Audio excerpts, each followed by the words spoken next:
baby blue. Yeah, those baby blue.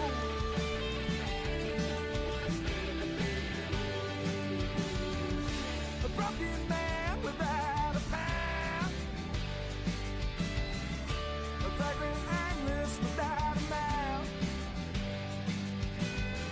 Took 2 long breaths and just one more. Till my lungs couldn't hold another. For you and me.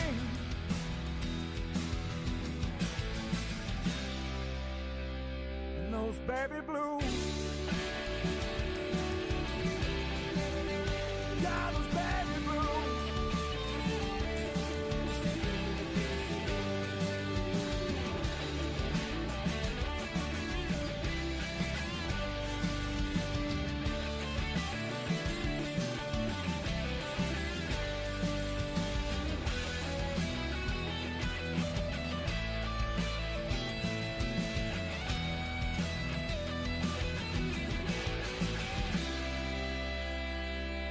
Baby blue. Yeah, those baby blue.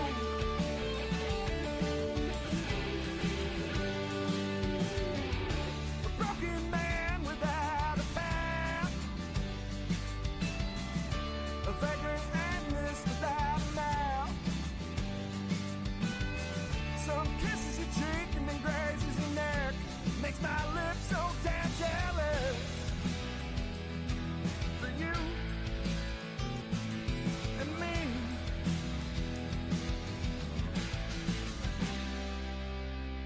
And those baby blues.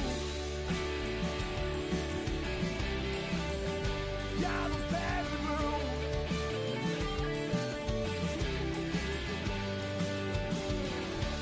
Take my picture with you when you go out west. Those baby blues.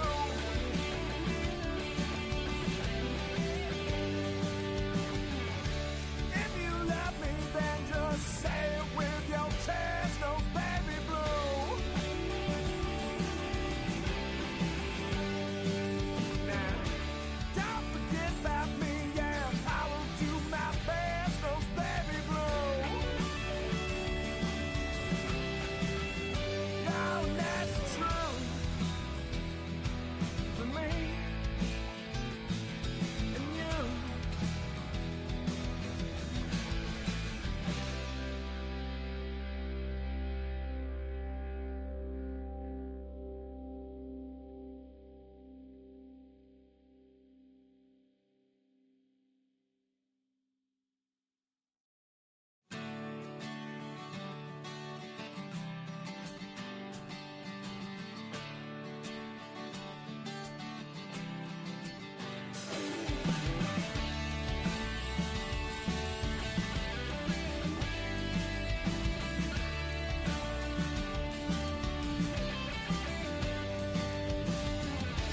Take my picture with you when you go out west.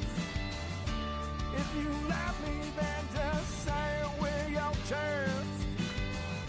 But don't forget about me, yeah. I will do my best, and that's the truth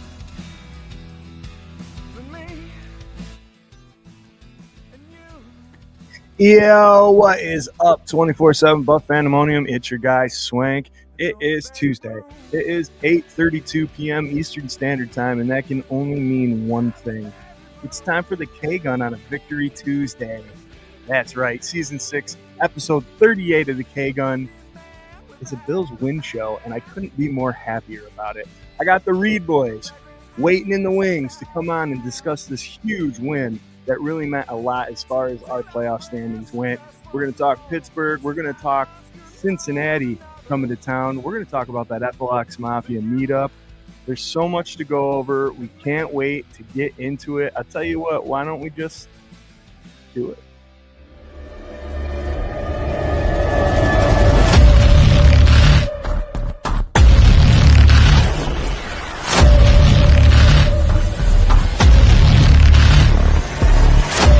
Hey Bills Mafia, this is Don Beebe of the Buffalo Bills, and you're listening to the one and only K-Gun Report.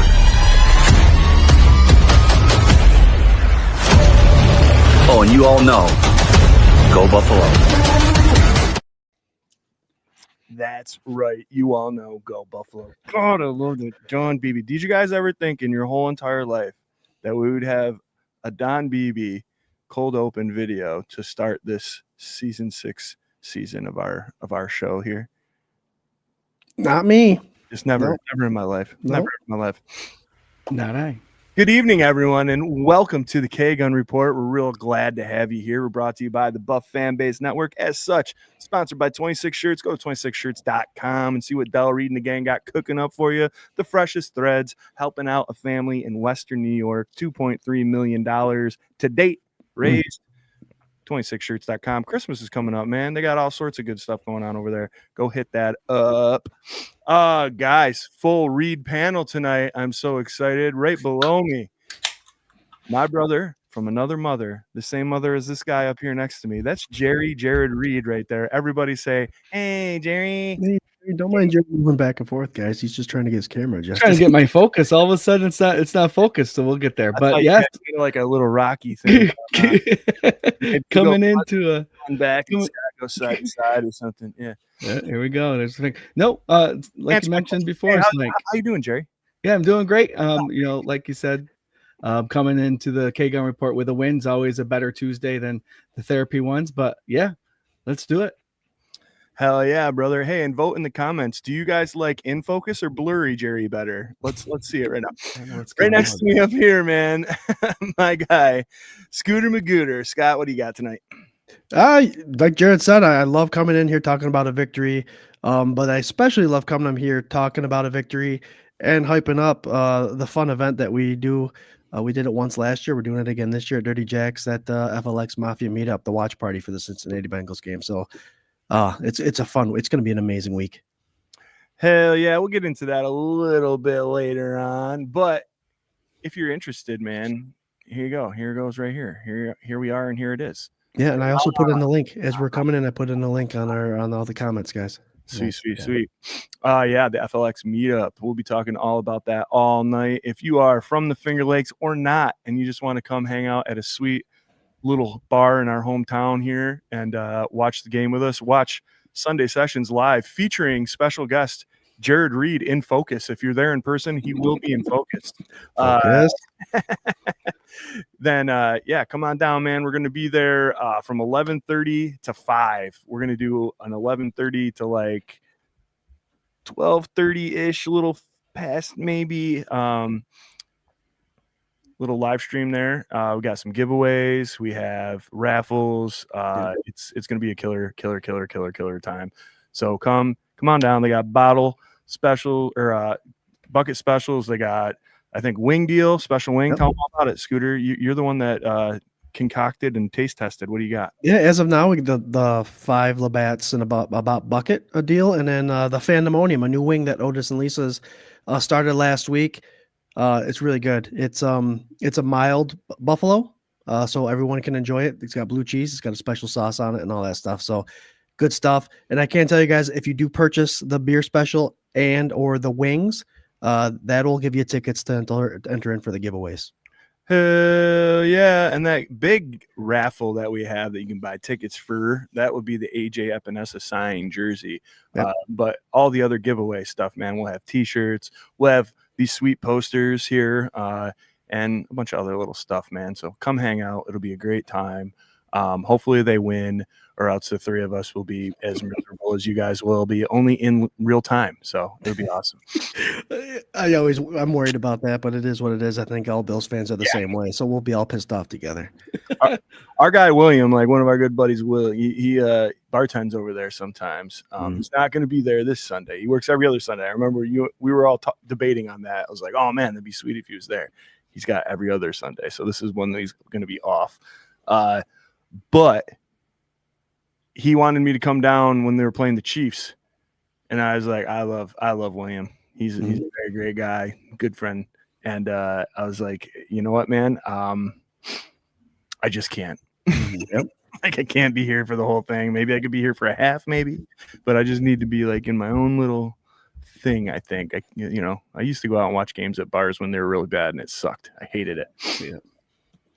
But yeah, so put that on your calendar. That's coming up here in just a few days. In the comments, we have our brother Corey Blaine from BWO. What's up, Bills Mafia? BWO in the house. A great win from our Buffalo Bills.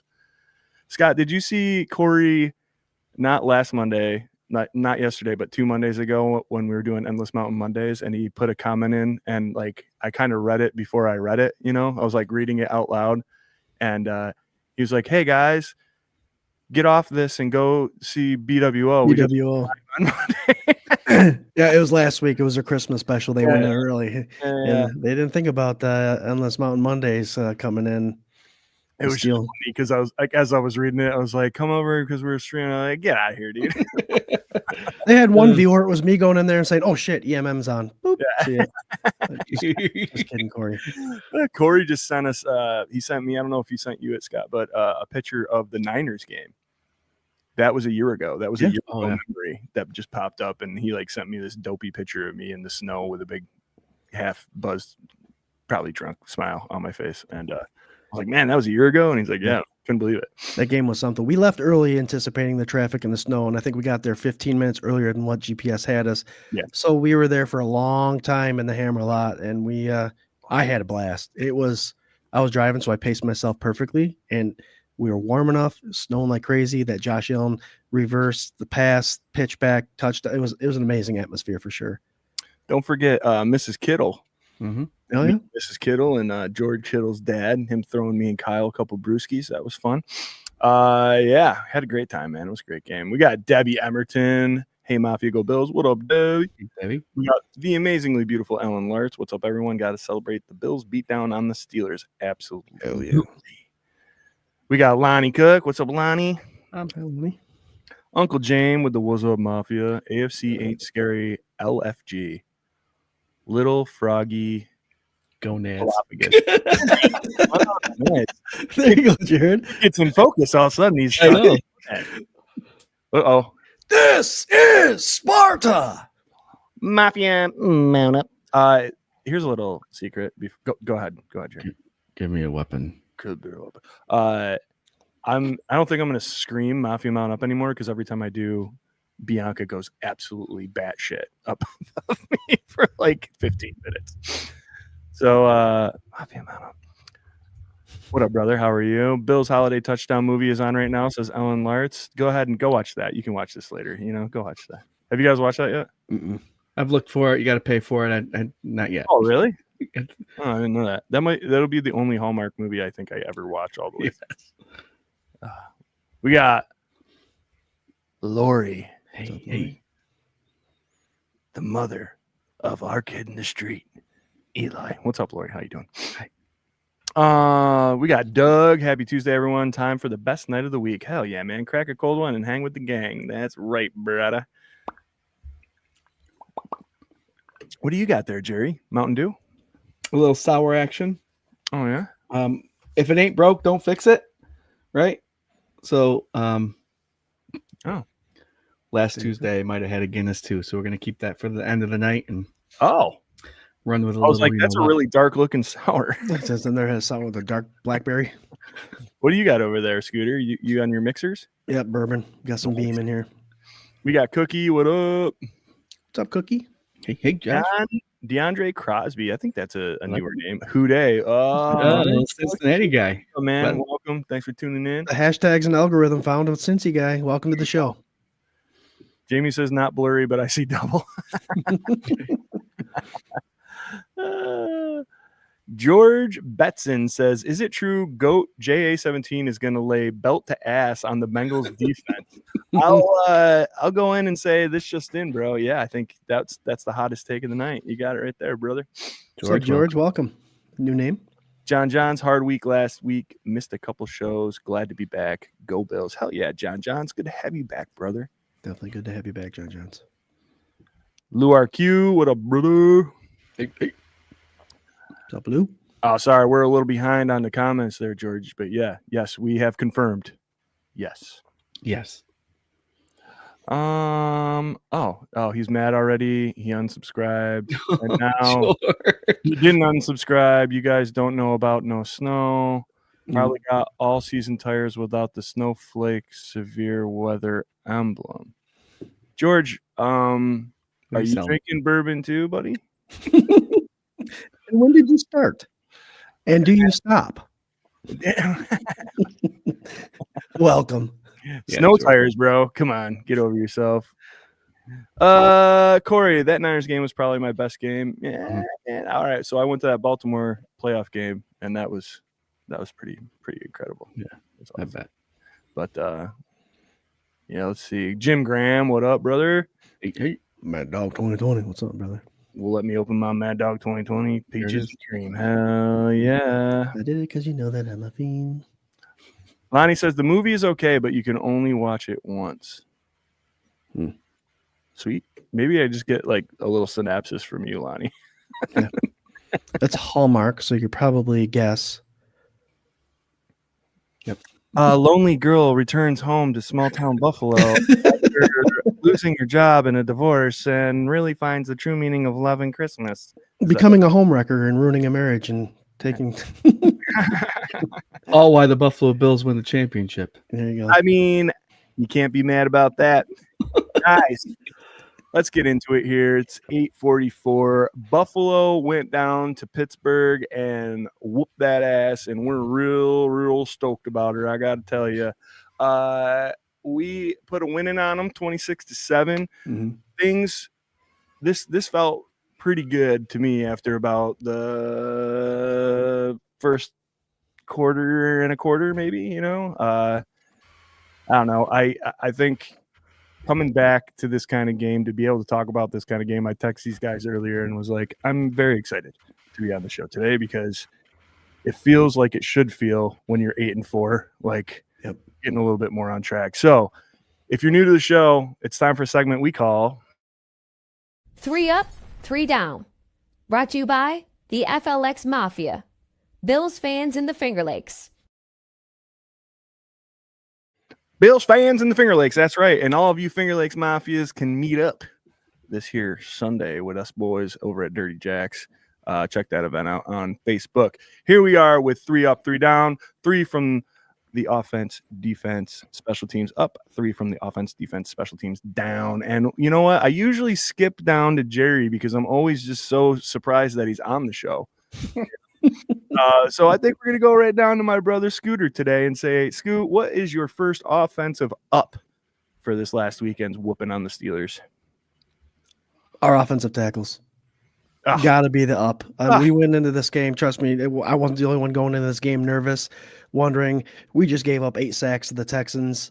Pittsburgh Steelers have a hell of a 3-4 outside linebacker crew in Highsmith and Watt. This is going to be a miserable game. And my second thought was it's going to be a close game, which Mike Tomlin wins. So here we are as Bills fans, going to have heart attack until last play of the fourth quarter. But our offensive tackles, it just showed the resiliency and the depth that our offense has on the line.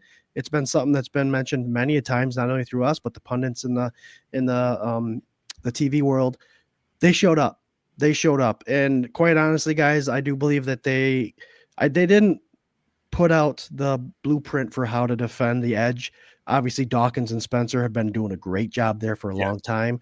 But we have seen some plays being taken off with those guys in the past. So hopefully this puts a new spark under their ass. Dawkins and Spencer Brown come back and they light some fire, kick some tires and light some fires, however that word is. But I was very impressed. They did a good job. Joe Brady did a decent job making it so their job was easy. But they did hold their own, and they definitely frustrated that defensive line, which was fun to watch for sure. So my up, it's got to be those 2 offensive tackles for sure. 0 sacks, 1 pressure. Yep. Hell yeah, man. It absolutely was the first one on my 3-list possibility, the O-line replacements. And how refreshing was it to see that the depth that we've been cultivating all these years stepped right in and did the thing that they're supposed to do against a stout defensive line. Awesome. Love it. What do you got, Jerry? What's your offensive up? So I think we're going to go with 2 groups of people that don't actually have stat lines. I'm going to go with Tyrell Shavers, who was on the field for a majority of the game. He had the most snaps as a receiver on the field, who did not get 1 target, but set James Cook free for a day. And I was waiting for them to pop something new with Tyrell Shavers lining up outside. Then he come inside. I was waiting for them to do a play action deep to him. You might see it this weekend with a touchdown by Shavers. But no, I think he played unselfish football. He blocked the edge. He's the one that set Cook. Either Cook was reading his block. You either go inside off the block or going to bounce it outside. Cook had a day. Again, from those offensive tackles, do a great job, but with Tyrell Shavers doing what he did. Mac Hollins-ish type of play, unselfish. You're barely going to get the ball thrown at you, but you're going to be a playmaker. And watch for the next couple games. I don't know if anybody's noticed this, but Tyrell Shavers, after every good play, he is just celebrating. He's excited to be out there, and he is definitely a player you want on your team. And so I'm giving him the up. Good job, Tyrell Shavers. Tell me James Cook didn't have a hard time trying to outrun that number 24 guy for Pittsburgh. He did a good job keeping James Cook. But I would also say look for that in the next coming weeks because he's wide open, one-on-one. He will find a guy he can beat to the outside. Yep. I'll lead that right into my offensive up, Scott. Thanks. James Cook, man, what a wrecker, what a home wrecker. That dude is worth every single penny that he's been paid and then some. Insane. Over 1,000 yards rushing, and we're 3/4 of the way through the season.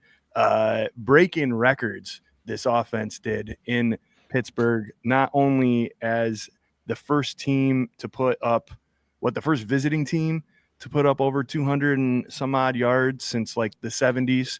Since the Bills did it in the 70s. Bills did it in the 70s, probably with OJ or something. Nuts. But Jimbo, man, aside from that fumble, the dude was just so consistent, so beautiful in the smoothness that he runs. It's just insane. He can pick a hole, he can go. Because to your point, Scott, Pittsburgh was wrapping people up. This tackling in this game was phenomenal, I think, on both sides of the ball, or on both teams. But like, he just has such vision and just can go from like 0 to 60 so quick and smooth. I don't know. I love it. I just I can't say enough great things about James Cook, and they put the whole game on his back for the majority of it. So big up to him, and special little shout out to Ray Davis playing the best game he has as a running back all damn season, taking those tough yards and getting a little change of pace right up the gut and breaking out 10 yards at a time. I love it. Exactly what you said, Swank, going up the gut. They tried Ray Davis outside once. It didn't work, but his other 8 carries were pretty much up the middle. So Ray Davis up the middle for 62 yards, Cook on the outside for 100. Can't beat that. Yeah, you're looking at Ray Davis with a 6.9 average per carry, Cook with a 4.5, our Jersey boy with a 4.8, and Ty with a little 2.5. But, Ty, he does some other stuff, man. He was really huge in the passing game or the receiving game this last week, and I was stoked for him to do what he does as a third down back and pick up third downs. Can you imagine? It's crazy. First down. Let's stick with the offense here, and we'll go down to the downside. We try not to be too negative, but there is a part of this offense in my mind that could be talked down a little bit about. So, Jerry, what do you got for a down? So I'm just gonna go right out, and I didn't.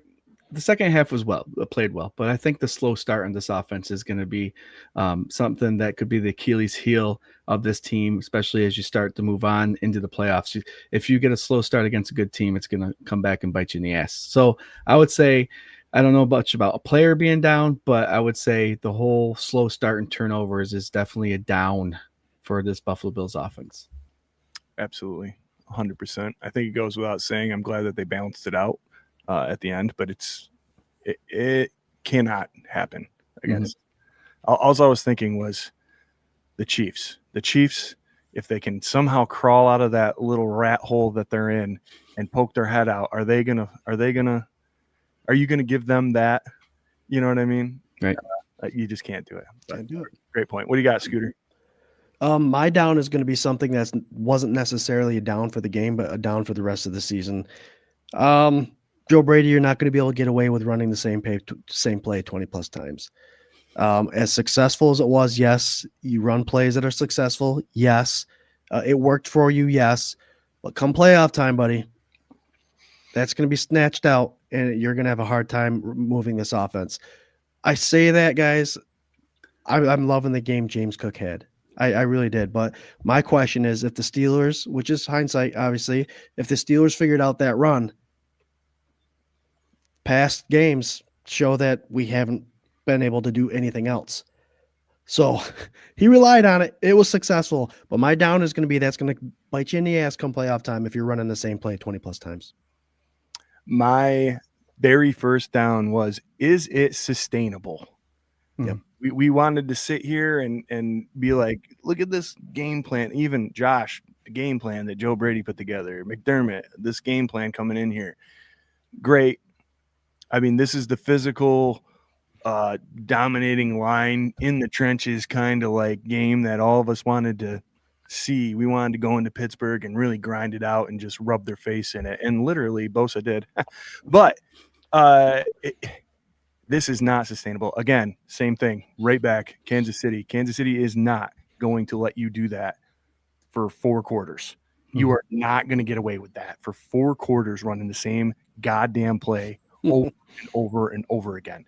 So, yeah, something needs to be polished up and maybe thrown in there. Not a wide receiver screen, which, God damn it, he did that again. Second play of the game. What But, do you guys think would have happened if they did throw it to Tyrell Shavers on one of those plays? Because they were obviously keying on him on that play. I think Cook was reading the runs where he was going to go on his block. If they would have sent him on a seam twice, does that benefit coming into next week, or does that you still wait for that for this next week's game? So I wonder how much of what they did was the wind.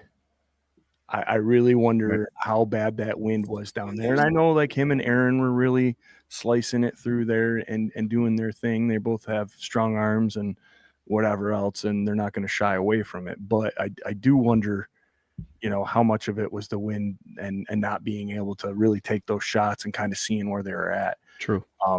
But I mean, I don't see why, in my mind, you don't take a couple of those shots early just to keep the secondary honest. Like why not? And they did. They hooked up with Cooks, brand new off the bench with a nice completion, like one of the longest completions of the game. And he had separation. Yeah, it was great. And then you didn't see him the rest of the game, So I don't know. Some of that predictability, yes, absolutely. I think I kind of put mine together. Is it sustainable thing? That's the Joe Brady thing. That is the big question mark for me. What are you going to do this week? The Bengals suck. Their defense sucks. They're in the basement. The offense can be whatever the offense can be when Burrow isn't hurt. But what's it going to look like? Like, are you going to play this same game because you think it worked, or are you going to try to do something crazy, or are you going to finally find a balance between the passing attack and the rushing attack and just be a consistent kind of team with an identity that maybe is a heavy physical run team, but can also pass on you because you need that to go deep into the playoffs. Yep. So I'll say, I'll piggyback the sustainable, the passing game. That was the other thing. We need more of that in there. So those are my downs. Let's flip sides. The other side of the ball, the defense. This could have been, I don't know. I know we've said it before.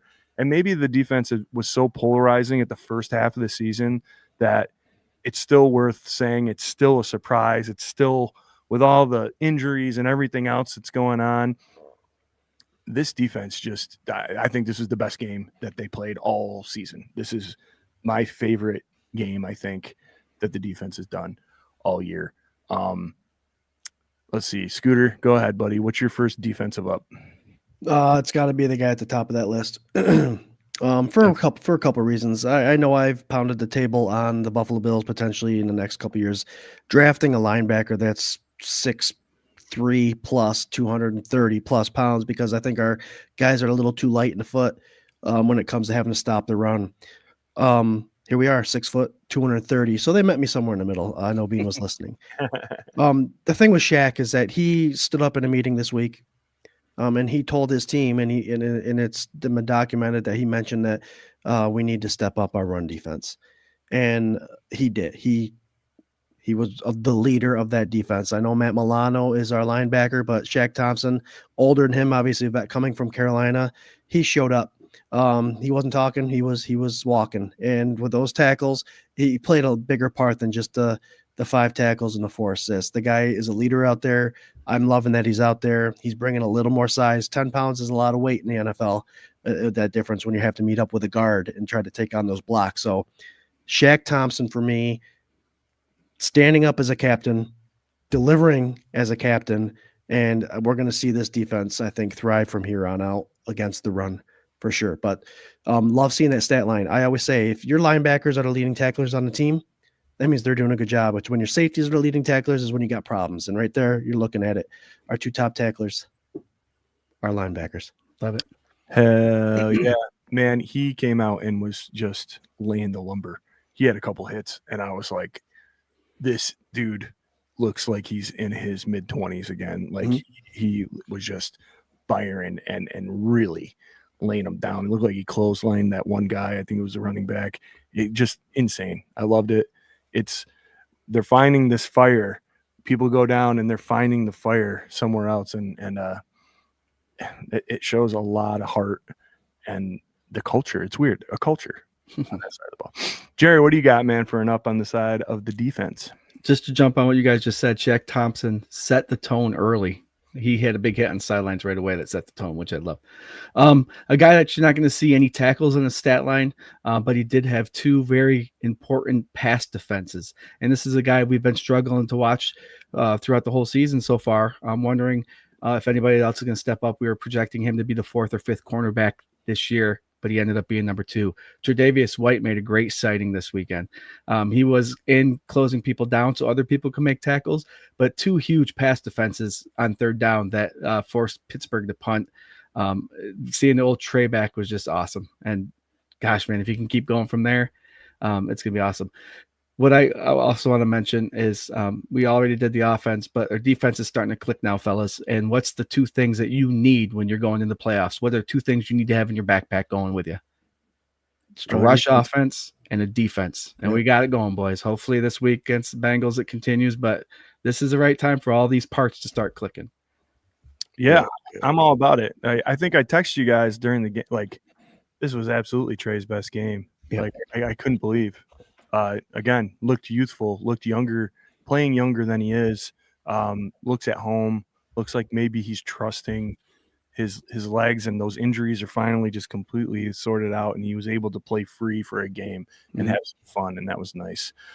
Thanks for leaving me the low hanging, guys. Benford. Holy shit, Benford. Oh my God. The scoop and score. I mean, you just that smackdown by Bosa for a league leading, I believe, forced fumbles, to not only smoke Aaron Rodgers, crack his nose up, but also make him lose the ball. And then to cap that off, Benford scoops it up and runs it in for a score right at like first play after halftime. I was like, okay, this is what we need. And then what, you go 2 plays later and Mason Rudolph throws an interception to who else but Mr. fucking Benford, dude. Gotta love they bring in their backup, and that's the first thing he does. I love it. Absolutely love it, man. Guy is a stud. He's just a star in this league, making plays when you need to make plays, when other big guys are making plays, and just contributing constantly. Held down DK for most of the day. It just, I don't know. There was no passing game whatsoever on the Pittsburgh side of the ball. And he just played lights out, man. That was an amazing outing by him. And I think he's done that humbly and quietly pretty much ever since he's been in Buffalo. But this was the big one to me, where it's like, this is who I am. I'm here and I'm this kind of player. So big up to Christian Benford, man. He's one of my favorite players. Could be the next jersey I get. Yeah, I was gonna say, yep. I love the guy. He's awesome. So let's flip over on the other side. I know Jamie was saying, what do you do? What do you do for a down on the defense, man? It's a good question. I have one. I got one. Yeah. You got one? All Yeah. right. Scooter, you got one?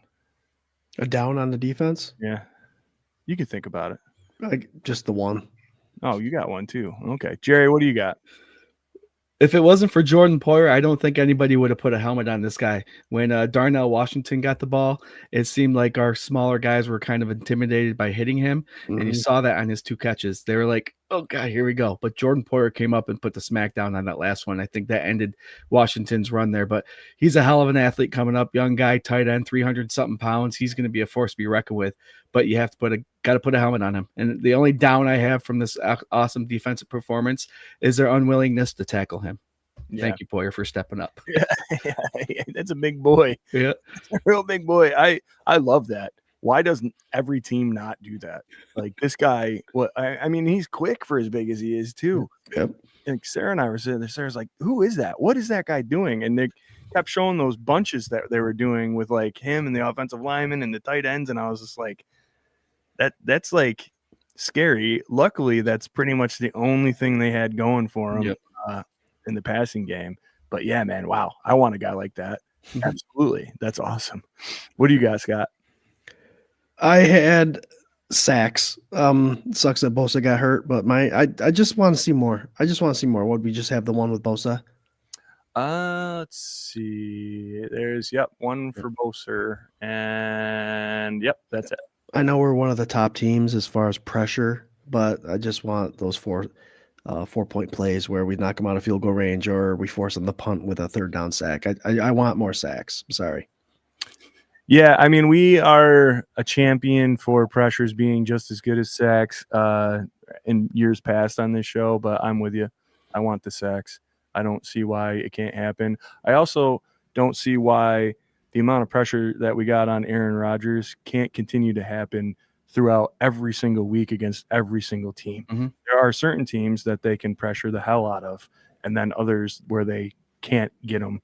Yeah. And I didn't see the stats as far as what the blitz percentages were or anything like that this week, but it seemed like they were blitzing Aaron Rodgers a whole hell of a lot more than I remember them blitzing other quarterbacks this season. So hopefully that's starting to get into their bag of tricks and they're realizing like, hey, put a little pressure on. Oh my God, look what happens. Yeah. Well, the more they can rely on their corners and safeties, the more you'll see that.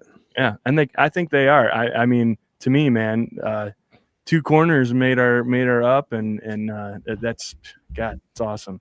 It's great you mentioned that, Scott, because on a play where Rodgers threw a screen pass on a perfectly timed blitz, the screen went towards the blitz, which is perfect setup. The cornerbacks and the safeties did come up and make that play to make it a short gain. So I think they are starting to rely on those guys and trust them that they can do that. So good call on that. Mm-hmm. Good on it. My down, and this is not a player's thing. This is a coaching thing, I think. Get Max out there for more snaps. Maxwell Harris. I mean, I know we're singing Trey's praises. I love him. Flip what we got going on. You know, I want Max to get Trey's snap count and Trey to get Max's. I think he's earned it. I know he's coming back from a concussion. Scott kind of talked me down off a ledge with that whole thing. But, you know, it's to me, man, he's there. He's doing what he needs to do. It seems like every time he's on the field, we didn't even know how many snaps he played. Like I saw a video of Benford celebrating that pick, and he's over there slapping his back and celebrating. And I was like, man, I know I saw him on the field. Like he had to play. And then what Sal must have posted or something, it was like 13 snaps. 13 snaps. The Trey's 33. Yeah. Let's go back and get that more of a 3/4 in the other direction. I mean, he's coming off a concussion, but my thing is if he's cleared to play, I hate to push people out there, but if he's cleared to play, you either play him or have him sit and have someone else, at least a depth position, come in there. Yeah, maybe they figured they had I mean, obviously, who am I to complain? Right. Pittsburgh wouldn't even have 7 points if it wasn't for that fumble, you know? So the defense played amazing, and I'm not trying to nitpick, but the whole subject of this exercise is to try to find a positive and that can be worked on. So to me, that's that. Special teams wise, you guys got anything? I mean, for me, like down, I would say we got to start winning this field position battle a little sooner here. Mhm. Seems like we get trapped quite easily, but that's more of like a offense defense kind of thing too. Not all on the special teams, but man, I'd really like to not see a holding call on like the first kickoff or Every time it seems like. something that like just guarantees that maybe we'll start on like the 35. That would be awesome. You guys got anything for that? We got updated today saying that Bass is out for the season. He just had surgery again. So my down would be Prater. You got to make those damn extra points, man. You have to stop. Yeah, it's crunch time. Those points are going to be important. So, like you said, just came out. Tyler Bass is out. So Prater, it's Prater's job. Got to make those easy ones. If I was going to go for, you didn't do up yet. Sorry. No, go ahead. I was just kind of lumping it together because it seems like special teams as we've been doing this like this year. There's weeks with like a definite up and then like a whatever down and then a definite down and a whatever up. It's kind of like one of those position groups where you're like, it's either all good or all bad. But what do you got? So coaching on the special teams was pretty spectacular. I think there's a rule. If there's a penalty on kickoff, you can take it and it bump the Bills up. But then if you kick it out of bounds, the opponents get the ball 25 yards away from where the kickoff was. They were smart. They kicked it out of bounds and they gave the ball to the 25-yard line. I don't think it was the right call looking over it. There's a lot of stuff on X saying that was not the right call. But because the rules changed so much, they weren't certain on how it was. They took advantage of what they thought the rule was, and it turned out to be beneficial. So good coaching call to kick it out of bounds to give the ball to them at the 25.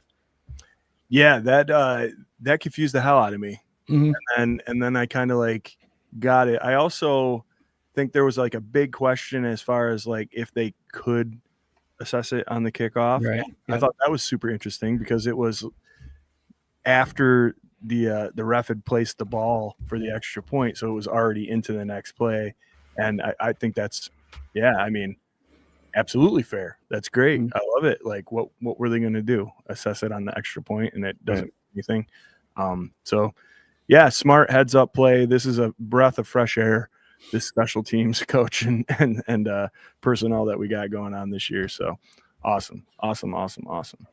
There you go, fellers and gents and ladies and Gentiles. This was our 3 up, 3 down for the Pittsburgh ass whooping, we're going to call it, of 2025. You guys, we are sponsored by 26 Shirts. Please go to 26shirts.com. Give them all your money. They'll do great things with it. They got fresh threads. Holiday season's coming up, man. Just go peruse what they got. It feels so much better when you get a cool article of clothing and also it's connected to making somebody in your community better, whatever it is, happy, doesn't matter. It's just a lot of support for folks that are within arm's reach of you and the team that you love. So go check it out, 26shirts.com. Also part of the Buff Fan Base Network. Super proud to be. Go follow them and us and everybody involved with the fan base on all social medias. And yeah, beautiful, awesome, great, spectacular. Let's take a quick little sidetrack here and talk a little bit more about this here event that we got coming up on Sunday. Scott talked a little bit about it. Jerry, give them your best, most energetic, your sharpest imaged pitch for coming down this Sunday. Phelps, New York. Everything around this area is going to be fantastic. They got food around the area. They have, Otis and Lisa's is right around the corner from Dirty Jack's. That's where we're going to be getting our food from. I tell you what, this past Sunday, we couldn't help but order those Fandemonium wings once again. Sarah and I ran out there before the game, came home, and ate those things like they've never been ate before. We got the barbecue wings for the kiddos. They enjoyed them too, but their pizzas are great. The food there is going to be good. The beer is going to be good. FLX Mafia is going to be there, for God's sakes. Scott, Swank, and Jared are going to be cheering on the Buffalo Bills. Come join us and have some fun and have some drinks and go Bills. I don't know. Does that work? Sure. Is that what you're looking for? I mean, it was definitely, that was something. That was something there. If you guys do come down to Dirty Jack's, you don't have to go to Otis and Lisa's. You can actually order Otis and Lisa's right at the damn bar, and they'll bring it over there. I did that with some wings there. Actually, when we had our little meeting over there, I did the parm fries. Mm-hmm. Oh yeah, fries. Yeah. they're a good time. So, yeah, Scott, go ahead. What do you got for your pitch?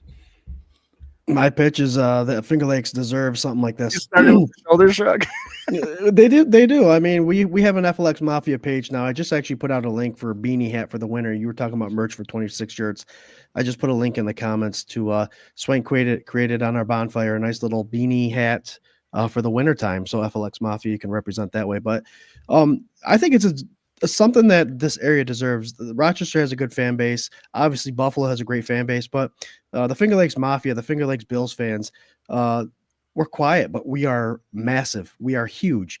So it's a great way to come out and hang out with like-minded people of the same area, supporting not only local, because we're all about local, Otis and Lisa's and Dirty Jacks, but it's a nice little small area where we can all just hang out, give some stuff away, watch a Bills game, cheers, hug, have that place rowdy, and the owners are pretty rowdy too. So it's going to be a good time for sure. Hell yeah, man. Phelps has created this little community, and there's a little bit of everything everywhere. Obviously, like Crafties is I love Crafties to death. That is my home away from home. They have supported everything that I've ever done musically and beyond, and I'm super glad to have the relationship I do with them. But we have Dirty Jacks, man. That place is so sweet. An after hours hang that's like right in town, and it's got like that. It just reminds me of like a cleaner version of like the Clipper. When we used to hang out there and whatever, and it's small and it's intimate, but it's like I don't know, it's rowdy and it's fun. I just played there Wednesday night before Thanksgiving, and had a hellacious of a good time there with a bunch of people. So yeah, it's a great venue. The whole town. I mean, the Rumor Mill just opened up. It's like a coffee shop plus a really like specific, like nice high end like mixed drink bar. Night. Nice. There's tons of stuff. Smoking Tails is in town. There's just a lot of stuff. So yeah, when you come out, man, hang out with us until 5 o'clock, and then peruse around and continue getting your buzz on all around town. It'll be great. Or hit up that coffee place before 11:30 door opens. Get yourself a little buzz off the coffee, and then come in and have a couple drinks with us. Ooh, I think we should pick who's going to go get coffees and bring them. I'll bring coffees. How about that? I'll bring coffees.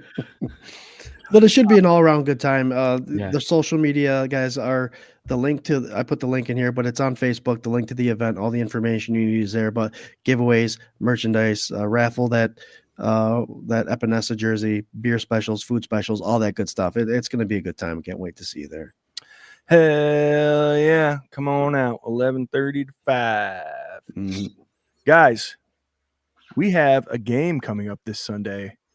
That's the one that we're doing the live in-person live stream at Dirty Jacks. Oh my God. Cincinnati Bengals are coming to town. Flexed this game, screwed up all of our plans. We had this whole itinerary drawn up, a big plan to get in there, get set up, and hit those second games and get rowdy. And then all of a sudden it was like the NFL was like, 1 o'clock. And I would love to hear the rationale as far as why they thought flexing it to 1 o'clock was a great idea. Still a lot of big star power on either side of the ball. You would think that this would be a game that people are going to watch, but whatever. We like 1 o'clock games. The only thing is we kind of got to work it beforehand. So, yeah, it'll be a good time though. But Cincinnati Bengals coming to town. Let's talk a little bit about what we're in for. This has been a very polarizing Cincinnati Bengals team. Another one of those every other seasons where Joe Burrow is banged up and misses a good chunk of the season. Jamar Chase kind of showing his true colors. Spitgate number 2 for the NFL this year. It's a wild time there. Somebody else was asking about T. Higgins, who looks like he's still on the injured list here. Concussion protocol still, yeah. Jerry, let's throw it down to you here first, man. What does our defense have to do to slow down Joe Burrow in that offense? They have to I think they have to play kind of like the same game plan that the Steelers. They have to realize that the team that they're facing this weekend is not the team for the team they've seen in the first 10 weeks of the NFL. Burrow is a difference maker. He's a legit star quarterback. So this defense is going to have to understand that there's not much tape on him this year. He's a game manager. He's a guy that can get the ball out quick. Jamar Chase's stat line is looking pretty good. 86 catches and 131 targets. He's dropping a quarter of those targets, though.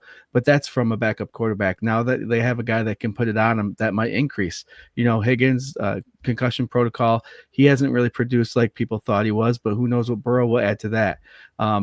Another aspect of the game we have to watch out for, again, is Chase Brown, the running back. He's got 670 rushing yards, I think, but he's also a threat out of the backfield. So Burrow adds to this offense that no one's seen for the whole year except for the Baltimore Ravens game last week. So it's going to be a different aspect that we have to come into this game looking at. And it's going to be kind of hard, I think. The Bills haven't had great success against a Burrow-led offense. So I think they're just going to have to mind their P's and Q's. And what we've mentioned in prior shows and tonight, that our defense has finally been clicking. And we're hoping that if they mind their P's and Q's and stick to their responsibilities, that Burrow will have a decent game, but hopefully he doesn't have one that puts him to the top. So it's got to be a strong defense, got to get pressure, got to make those tackles, but you have to realize that you have a great quarterback behind the center there, and you have to game plan against him now. Mm-hmm. Yeah, man, I think that's right down the middle, right between the eyes. Absolutely 100%. If I was going to say anything, it would be play exactly the way that you played this last weekend. Just do exactly what you did this last weekend. Shut down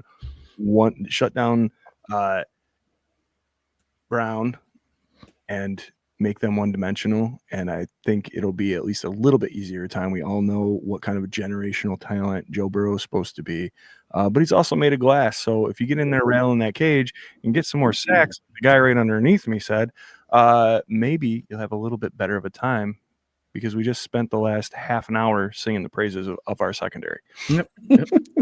Scooter Magooter, man, what do you think? What do we got to do? I got two things, Swank. We drafted for this reason, and I'm not saying we drafted because of the Bengals. We drafted because of the situation like the Bengals. Kansas City has two good wide receivers. They have a good tight end. Cincinnati has really good wide receivers. We have Benford. We drafted Hairston. We brought these guys in to be able to defend the wide receivers. We also drafted defensive line to bring pressure on the quarterback. And Deion Walker's active. TJ Sanders is active. They're getting their feet more and more wet every week. So I'm throwing a lot at our defense, our rookies, guys that they brought in to get us over this kind of hump.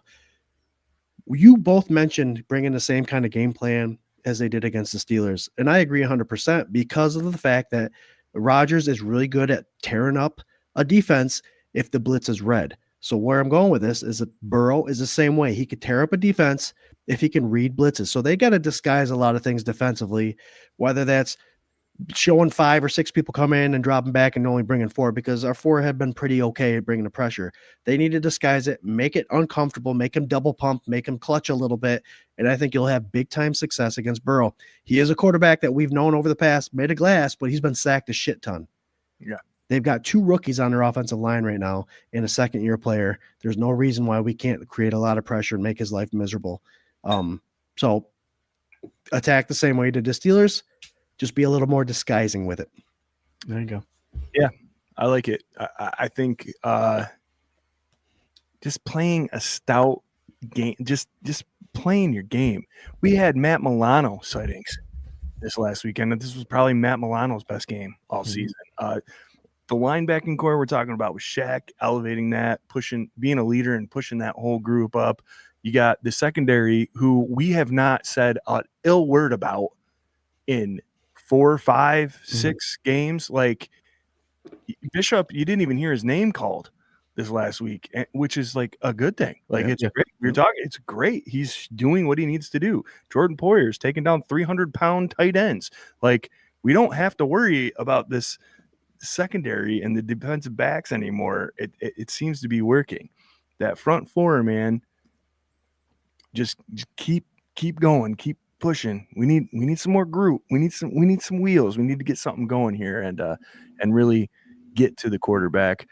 But I will say this: when they get to the quarterback, breaking their nose, awesome. It's a great way to do it. Let's flip sides of the ball here and talk about how our offense needs to tackle this defense and really get one over on them. Scott, I'll start with you. What do you think the Buffalo Bills offense has to do to beat this Bengals defense? So this Bengals defense has been noted to be pretty anemic. They're like last 5 in the league for every statistic there is out there. One thing they do well is they do disguise blitzes, and they do have a blitz package that come in. So we've been trapped before a couple times this year already against defenses that aren't that great.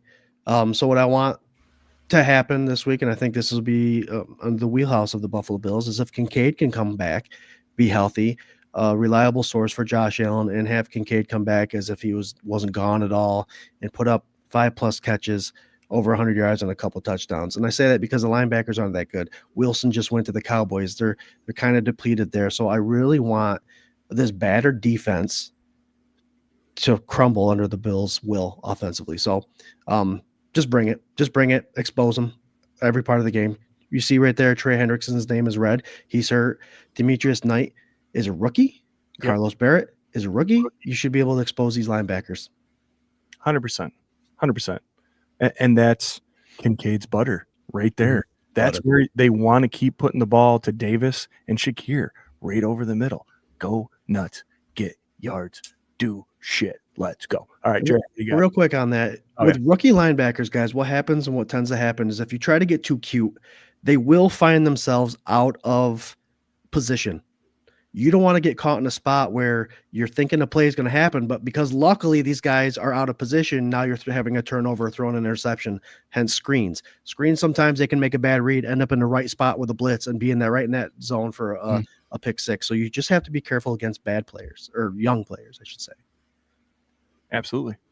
I mean, it's not about being lax in your approach, right? It's just about trying to lean on somebody that might have a little less experience. If it's a weakness, let's expose it. But we proved to the league just a couple days ago that it doesn't matter if you're Pro Bowl left tackle and you're, has Spencer ever been right tackle? Has he ever made it to a Pro Bowl? He should. He's a big beast. Yeah, he's a big beast of a man. You're two of the best left and right tackles in the league are not there protecting your MVP quarterback, and you had the backups come in and did a job. So all of these guys are here for a reason. So we're not saying sleep on it, but definitely lean on it. See what happens. They're going to get confused. They're going to get tired. They're going to have a hiccup just because they haven't gone through the motions. Not everybody can be a Maxwell Hairston. That's what I'm saying. Jerry, what do you got, man? What's this offense have to do? Yeah, so Scott was mentioning bottom 3 of every category. So 32nd against the total defense, 32nd pass defense, 31st run defense, 32nd scoring defense. So they're pretty bad. Their safeties are their main tacklers, not the linebackers. So again, what Scott's saying is the linebackers are the weakest link probably. The safeties do come up and make the tackles. That being said, Joe Burrow playing changes this defense as well. If Joe Burrow is a game manager, that means this defense is going to have more time to rest and get a good scheme to go against their offense. So this defense that shut down Lamar Jackson and Henry last week is a different defense. So hopefully we could take their weaknesses, like you were saying, Swank, not that they're bad players, but it might be their weakness, and expose that.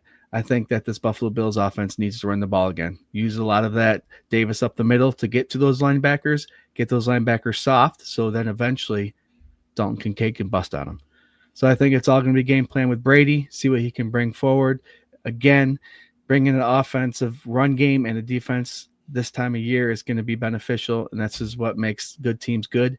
I think the Buffalo Bills offense needs to move the ball right up the middle with those linemen with the run game, and then it'll establish and open up the passing game a little bit. So yeah, attack the weakest link in the middle and expose them later on.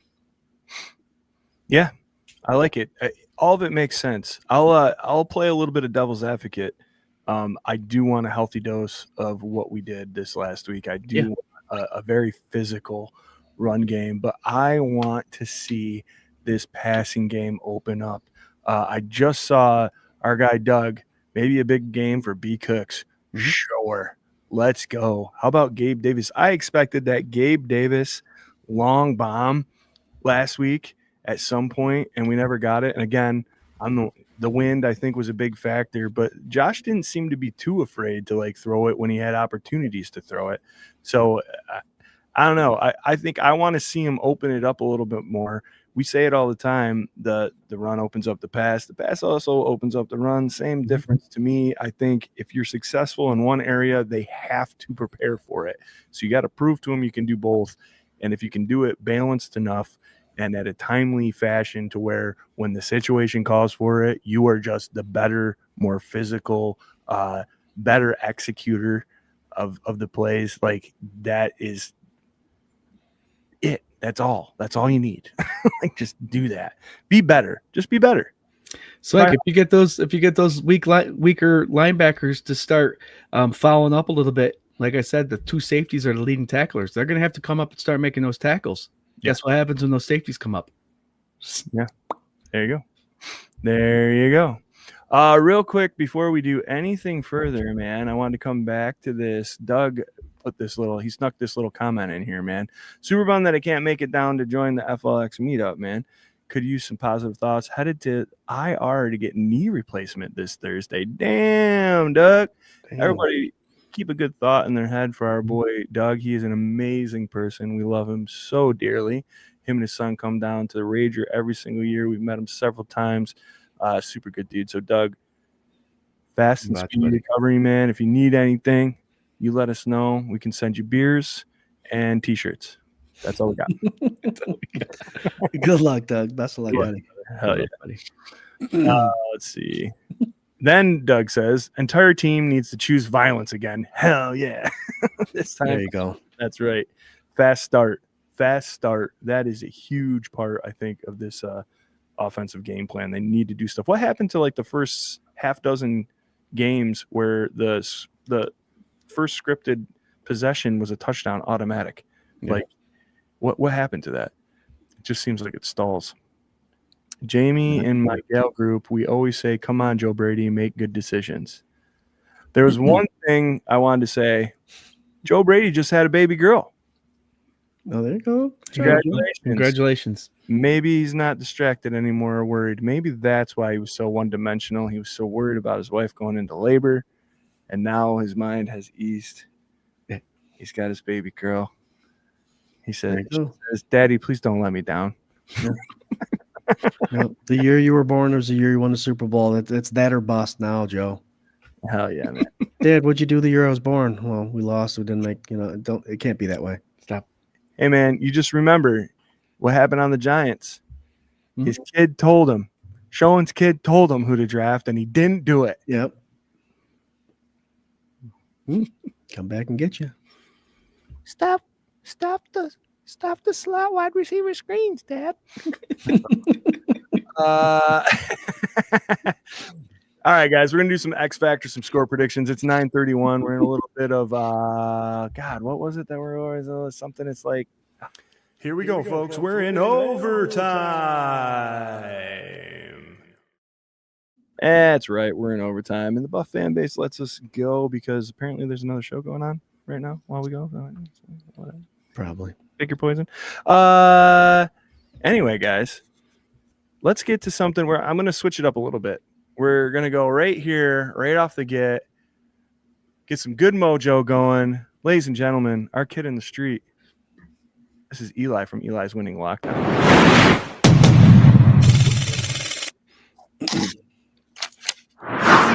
Welcome to Eli's Winning Lockdown. This Sunday at 1 p.m., Bills versus Bengals. Well, one of my cousins is a diehard Bengals fan, so good luck. Also in the Steelers game last week, do you know what Josh Allen did?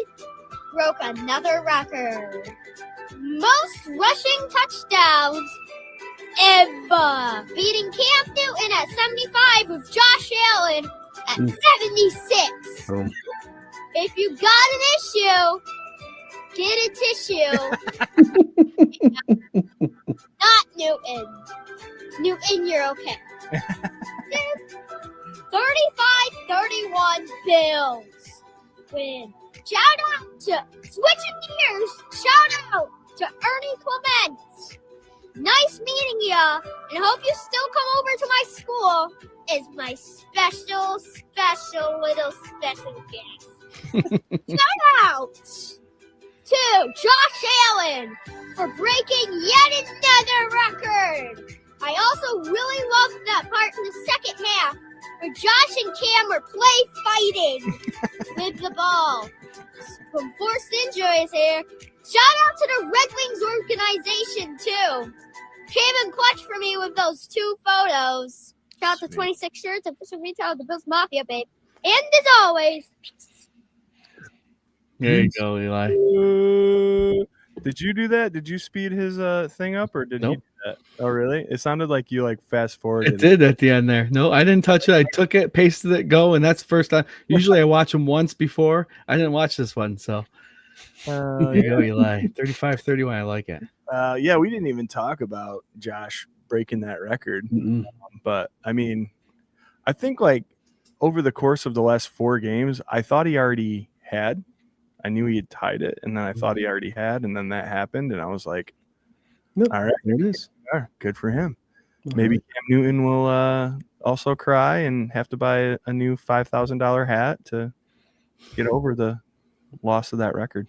You should go beat up on the Bills mascot. There you go. All right, guys, let's go around the horn here quick. It's 9:34. We're going to try and get her truck into a lightning round. Jerry, what do you got for an X Factor and a score prediction? Bang, bang. X Factor is going to be those hog mollies up front. Doug Augie said, let's get physical. They need to remain physical. I want to see that first play coming out with those 5 linemen. If the tackles return, 100% good, but get Alec Anderson the lead block for James Cook right up the middle to set that tone. Alec Anderson is a beast of a man. He's the one I think that set that physicality right off the bat. And then I'm going to go with a close game. It's going to be 35-34 Buffalo Bills. Prater's going to make up for it and win it at the end with a field goal. Damn, I hate that. Heart attack game. Heart attack game. Right, Tyrell Shavers will get a touchdown this game. There you go. All right. I like it. Scooter, what do you got, man? I like the hog mollies conversation, Jared, but I'm going the opposite way. I think the best way to get the Burrow is up through the middle. The interior defensive pressure is what's going to be the X factor. He's not as fast as he used to be. He can extend plays if he's got a pocket. He's a pocket passer. So let's bring some stuff in the interior. TJ Sanders, Deion Walker, it's time to shine. You've been drafted for this time to shine. Score prediction, Vegas, I think, has the Bills at 5.5. So I'm going to keep it 35-28. We're going to go over that 5.5. Ooh, everybody's right in that 35 range, man. You guys, Eli, wow. All right, for me, man, X Factor, Dalton Kincaid makes a triumphant return. You're going to see a 2-touchdown day and a 75-yard game from my guy, Dalton Kincaid. Love it. Thinking that he is going to be one of the stoutest, most reliable tight ends in the game for years and years to come. That contributes to the Buffalo Bills scoring 35 points. And the Bengals, man, I don't know. I think we're getting rusty, downtrodden. There's nothing good coming on the horizon. Playoffs are out of sight. Joe Burrow. And I'm going 17. How about that? A little blowout for our fun time down at Dirty Jack's. Good time. Nice. Let's Gives see. us a reason to mingle a little more towards the end of the game. Yeah, absolutely.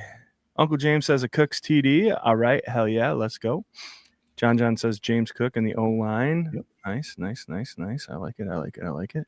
All right, guys, 9:36. We're going to hit some final thoughts and get out of your hair. 849 of you tuning in tonight. Appreciate you so much. Don't forget Sunday sessions live from Dirty Jack's this Sunday, 11:30. Come hang out, man. Come have a beer. Come say hi. Grab some food. Watch the game with us. We love the hell out of you guys. Thank you so much for blowing up the comments and doing all the good that you do. And we'll go around the horn here. Start with our very in focus, Jared Reed. Jerry, what do you got? Yeah, it's 1 week at a time, Bills Mafia, and obviously we won this past week, but we got a tough one coming up. Believe it or not, the Cincinnati Bengals are 2 games out of a playoff push, so Pittsburgh losing and the Ravens losing are huge for them, so they're going to be competitive. This is the prime time of the season where we need, again, I'll say it again, our run offense and our defense to show up, and they are coming, and they've been showing up let's hope that we'll see it this weekend, and then we can progress the rest of the season. Keep a positive vibe going, Buffalo Bills fans. I can't wait to see you all Sunday at 11:30. We'll have our Sunday sessions, and then we'll chat and watch some Buffalo Bills football together. FLX Mafia in the house. Till then, go Bills. Till then, go Bills indeed. Scooter Magooter, man. What do you got? Yep, all the info's there in that picture you got there, the FLX Mafia meetup. I also put the link on the comments, guys. So if you want to hit us up on Facebook, check it out there. Again, I said it before, the Finger Lakes deserves these kind of recognitions. There's Bills backers bars all over the place. But right smack dab middle in the Finger Lakes and Phelps, New York, Dirty Jacks, Otis and Lisa's, friends of ours, helping small businesses out to bring hype in a fun Sunday. So I am really looking forward to this. We got over 100 responses. Guys, you got nothing else better to do? Come out. If you got something else better to do, just come on out. It's a fun thing. Yep. But we love doing this kind of stuff. We love to meet you guys. We love to cheer on our Buffalo Bills, and this is a perfect time to do it. Perfect event to do it. We'll see you Sunday. Hell yeah. I'll pile it on, man. This is going to be a great time. We did one last year at Doug Kent's Bowling in Newark. It was awesome. It was a great time. That's Wayne County. We had a great showing. This is Ontario County. This is our backyard. We really want to show out and have a great time. We've done a lot of work to try to get it to work and flow and go and make it a great time for you guys too. So come down early, man, hang out, talk to us. We're going to be bringing people up on stage. When we were at Doug Kent's, Eli was there, had his first taste of blue cheese live on air, man. And I think it was not bad. It was not bad for him. So that was really like a huge moment, like for us having Eli sit on the panel. We had our bro Corey Blaine sitting on the panel, who now is in BWO. Yeah. Like, there was a ton of great people there. It was a great time, a lot of cool giveaways. We're trying to stack it and make it bigger and better. So please come on down, man. It's going to be a great time. We're all going to be there, and we're going to be buying buckets. Who's got a ride? Buying buckets and eating wings. Buying buckets, eating wings. Yep. Driving everybody home. You're driving everybody home? Eli. Oh, Eli, sick, dude. Yeah. All right, we're gonna bring Sarah's car then. So anyway, we love you guys so much, man. We'll see you Sunday. Go Bills. Go Bills. Go Bills. Those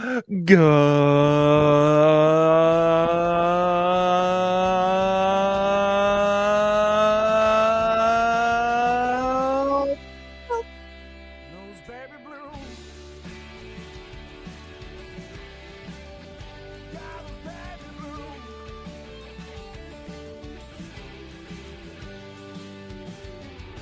A broken man without a path. A vagrant and this without a mouth. Only Buffalo